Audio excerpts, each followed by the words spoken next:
Assalamualaikum. For this video, magpapalit tayo ng ilaw. Ito ang materials at tools na gagamitin natin. Umpisa natin, tanggalin natin yung ilaw.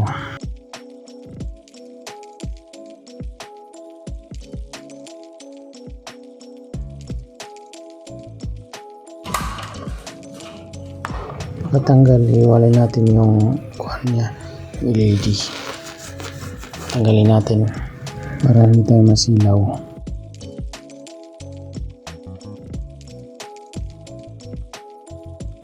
Tapos unahin natin yung disconnect ang kuhan, yellow, kasi ito ang line.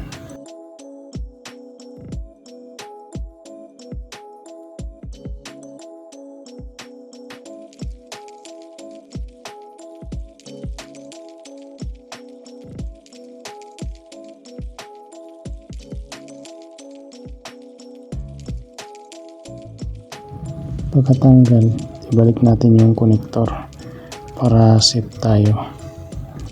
Tapos sunod natin yung black. Ito yung neutral niya.